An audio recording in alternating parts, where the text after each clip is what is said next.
अस्सलाम वालेकुम प्यारे बच्चों। कोविड-19 स्पेशल क्लासेस के सिलसिले में आज 7th क्लास के जियोग्राफिया का टॉपिक और चेंजिंग अर्थ का दूसरा हिस्सा लेकर हम हाजिर हैं। इस हिस्से में एक्सोजेनिक फोर्सेस पर बात करेंगे। इंडोजेनिक फोर्सेस जो हैं इन पर पहले ही एक लेक्चर या एक वीडियो साइट पर अपलोड किया गया है। आपसे रिक्वेस्ट है कि आप इसको अच्छी तरह पढ़ें। जब आप उसको अच्छी तरह से पढ़ेंगे तब जाके आपको ये वाला सबक अच्छी तरह समझ में आ जाएगा। तो ठीक है, अपना दूसरा हिस्सा जो है जिनको हम बोलते हैं एक्सोजेनिक फोर्सेस, तो उनके बारे में आज बात करेंगे। बात शुरू करने से पहले हम बता देंगे कि एक्सोजेनिक फोर्सेस कौन से फोर्सेस हैं। जैसे कि नाम से ही पता चलता है, एक्सोजेनिक फोर्सेस ऐसे ओरिजिन के फोर्सेस हैं जो ज़मीन की सतह के ऊपर अपना काम करते हैं, जो ज़मीन की सतह को या ज़मीन की ऊपर वाली जो सतह होती है इसको चेंज करते हैं। Forces that work on the surface of the earth are called exogenic forces. They are erosional and depositional forces. वो इरोजन और डिपोजिशन के फोर्सेस होते हैं। यानी ये फोर्सेस इरोजन और डिपोजिशन के ज़रिए से हमारी ज़मीन की सतह में तब्दीली लाने का काम करते हैं। कौन कौन सी एजेंसीज हैं जो इसको मदद करते हैं इस काम में? Dear students, we have different agencies जो इस काम को मदद करते हैं। We have running water in the form of rivers. We have blowing winds, जब वो तेज स्पीड में चलते हैं तो वो भी हमारी इस लैंड फॉर्म को चेंज करते हैं। We have sea water.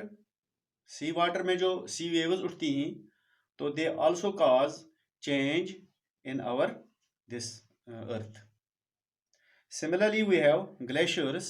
तो ग्लेशियर्स जो हैं वो भी ज़मीन की सतह में चेंज लाने के जिम्मेदार होते हैं। एक्सोजेनिक फोर्सेस के जरिए ज़मीन की सतह तब्दील होती रहती है और नए नए लैंड फॉर्म्स बन जाते हैं। यानी ज़मीन की नई नई शक्लें वजूद में आ जाती हैं, नए नए लैंड फॉर्म्स बन जाते हैं। हमारे पास दो प्रोसेसेस हैं। वी हैव टू प्रोसेसेस जो हमेशा काम करती रहती हैं। They are erosion and weathering. Erosion और वेदरिंग जो हैं वो दो फोर्सेस हैं या दो प्रोसेस हैं जिन प्रोसेस के ज़रिए ये पूरा काम होता रहता है। तो फर्स्ट ऑफ ऑल हम देखेंगे इरोजन किसको बोलते हैं। Erosion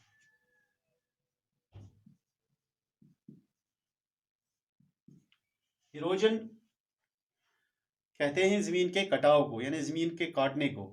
wearing away the landscape, wearing away the landscape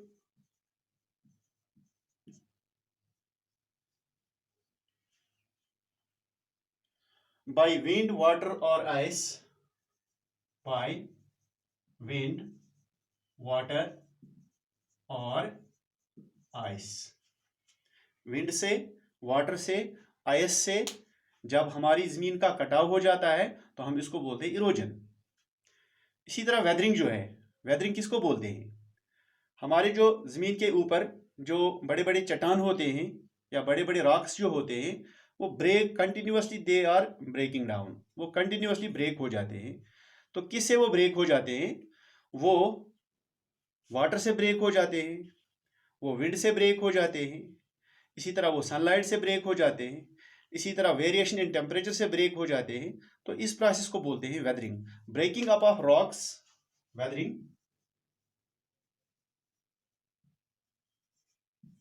breaking up of rocks, rocks का ब्रेक होना on the earth surface, earth surface due to wind, water, sunlight और वेरिएशंस इन टेम्परेचर। तो इस तरह से जो हमारे रॉक्स होते हैं ज़मीन के ऊपर या जो हमारी चट्टानें होती हैं वो टूट का शिकार हो जाती हैं, टूट फूट का शिकार हो जाती हैं। तो इससे भी हमारी ज़मीन में जो लैंड फॉर्म्स हैं वो चेंज हो जाती हैं।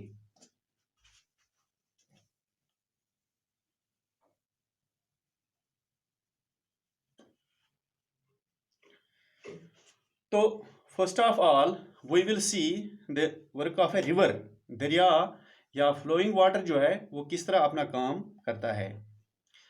डियर स्टूडेंट्स, आपको मालूम होगा कि जो दरिया होता है, जो रिवर होता है, जब किसी पहाड़ी क्लिफ से नीचे गिरता है तो ये बनाता है वाटरफॉल। वाटरफॉल किसको बोलते हैं? Flow of water over the edge of the vertical rock. जो वर्टिकल रॉक होती है उसके ऊपर से जब पानी गिरता है तो वो नीचे बहुत ही फोर्स के साथ गिरता है, तो वहां पर भी ये एक लैंडफॉर्म में चेंज लाता है। पहले ही वो एक चेंजेड लैंडफॉर्म बन जाती है जिसको वाटरफॉल बोलते हैं। तो जब ये नीचे बहुत ही तेजी के साथ गिरता है तो वहां पर भी ये जमीन का कटाव अमल में लाता है।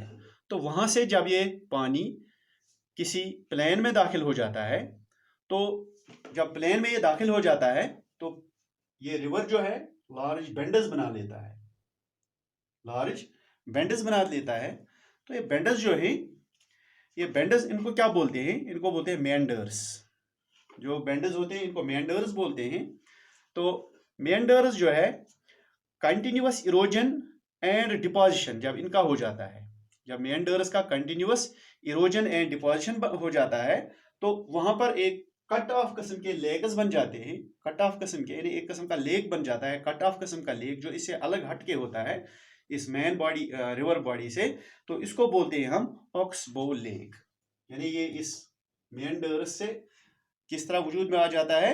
इरोजन एंड डिपोजिशन से वजूद में आ जाता है। इसको ऑक्सबो लेक कहते हैं। कभी कभी दरिया अपने बैंक्स के ऊपर से बहता है। कभी कभी रिवर जो है वो अपने बैंक्स के ऊपर से बहता है, जिसे हम आमतौर पर फ्लड कहते हैं या जिसको बाढ़ कहते हैं या जिसको सैलाब कहते हैं।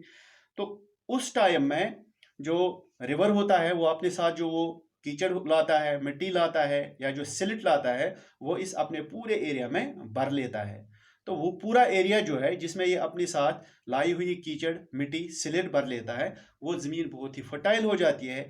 एग्रीकल्चर के पर्सपेक्टिव से वो बहुत ही फर्टाइल लैंड मानी जाती है। तो उस एरिया को, जिस एरिया में इस रिवर का पानी पहुंच जाता है, जहां तक ये अपनी कीचड़ डाल देता है, तो वो इसका एक प्लेन या इसका एक एरिया बन जाता है। उस एरिया को बोलते हैं हम फ्लड प्लेन।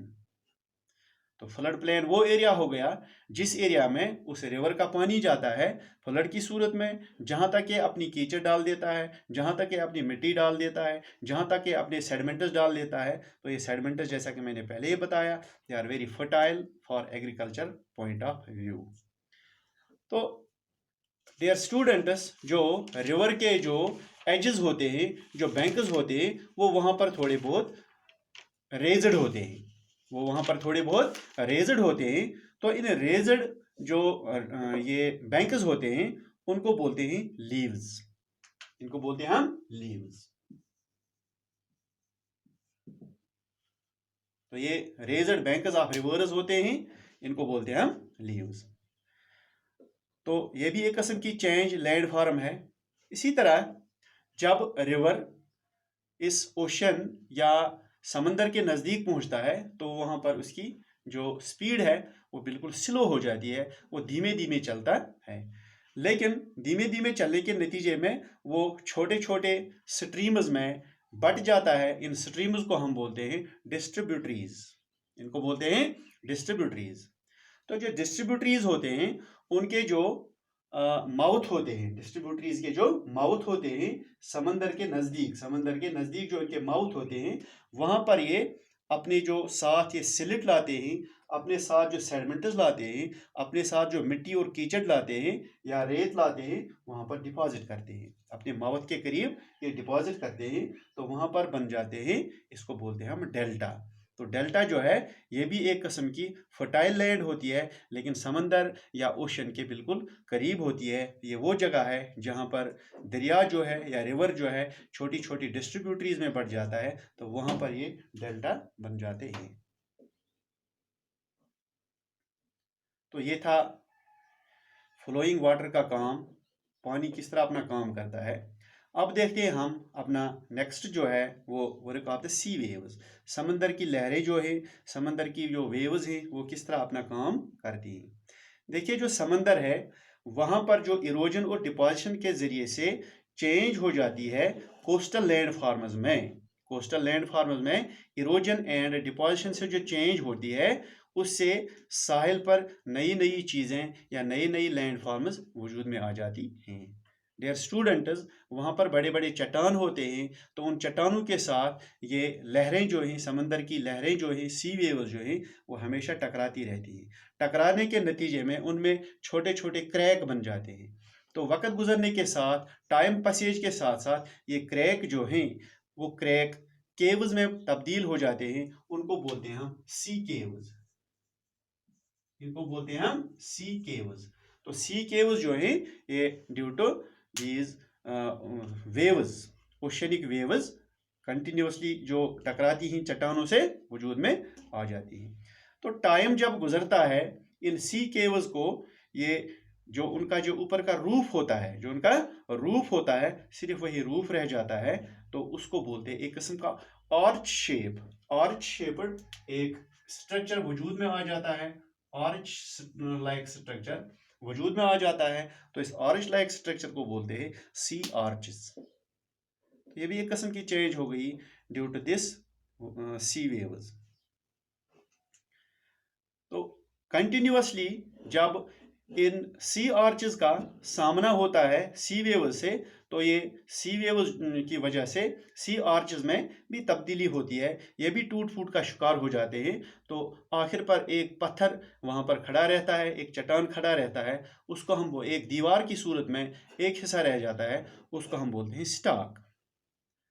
समंदर की लहरें जो हैं, वो समंदर के किनारे को मिट्टी से, रेत से भर देती हैं, तो उसको हम बीच बोलते हैं, सी बीच इसको बोलते हैं। यानी ये भी कन्वर्ट हो जाता है due to this sea waves. अब देखते हैं आइस का काम क्या होता है। ये भी एक एक्सोजेनिक फोर्स है।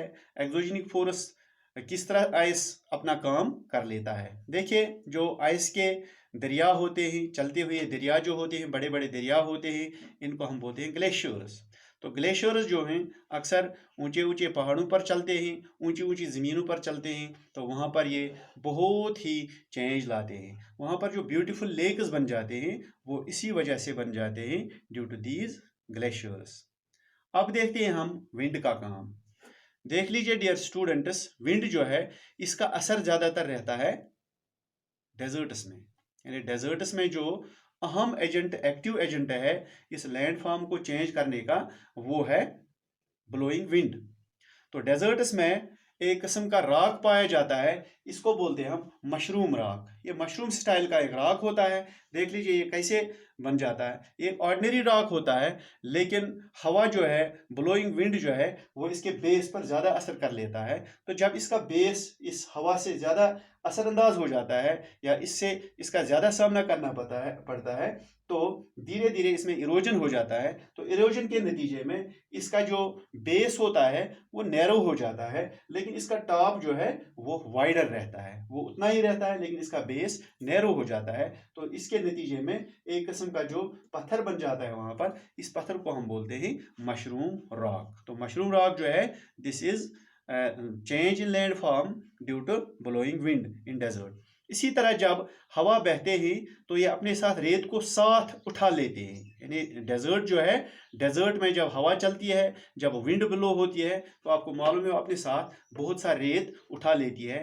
यानी एक जगह से दूसरी जगह उठा लेती है। तो छोटे छोटे टीले बन जाते हैं वहां पर रेत के। तो उन छोटे छोटे रेत के टीलों को बोलते हैं हम सैंड ड्यून्स। इसी तरह जो रेत के छोटे छोटे बारीक दाने होते हैं, बिल्कुल छोटे दाने जो होते हैं, तो वो छोटे दाने बहुत ही ज़्यादा एरिया में बिखर जाते हैं, दूर दूर तक डिपॉजिट हो जाते हैं। तो वहाँ पर लुईज बन जाते हैं। इस किस्म के लुईज जो लैंड फॉर्म्स हैं, वो चाइना में पाए जाते हैं।